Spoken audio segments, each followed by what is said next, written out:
फुलंब्री शहराजवळील गोलांबा परिसरात नगरपंचायतच्या माध्यमातून 2 वर्षांपूर्वी नळकांडी पूल बांधण्यात आला होता।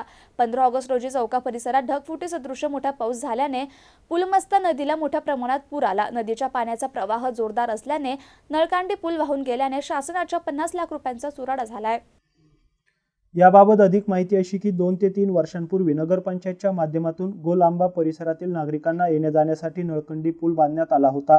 तत्कालीन भाजपा आमदार हरिभाऊ बागडे यांचा निधी नगरपंचायतला वर्ग करून नगरपंचायत मार्फत या पुलाचे काम करण्यात आले होते, परंतु या पुलाचे काम पहिल्यापासूनच बोगस होते। याबाबत परिसरातील भानुदास वाघ या शेतकऱ्याने आणि शहरातील काही नागरिकांनी नगरपंचायतला लेखी निवेदन देऊन तक्रार केली होती, मात्र या तक्रारीकडे दुर्लक्ष केल्याने आज हा पूल वाहून गेलाय। 50 लाख रुपये किंमत असलेला पूल 10 ते 15 लाखात थातुरमातुर बांधण्यात आला असा आरोप परिसरातील नागरिकांनी केलाय।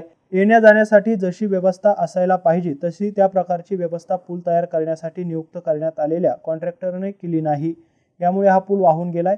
त्याचबरोबर बाजूच्या शेतकऱ्यांची थोडी जमीन वाहून गेली आहे।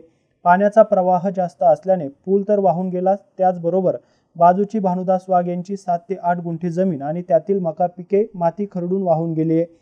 त्यामुळे पुलाच्या बाजूला असलेल्या शेतकऱ्यांचे मोठे नुकसान झाले। तसेच परिसरातील नागरिकांना फुलंब्री शहरामध्ये येण्यासाठी या पुलावरून येणे सोपे होते, मात्र पूल वाहून गेल्याने त्यांना दूरवरून शहर गाठावे लागत आहे। या पुलाचे बांधकाम सुरू असताना अनेक तक्रारी प्राप्त झाल्या, मात्र याकडे कोणीही लक्ष दिले नाही। त्याचा हा परिणाम आहे।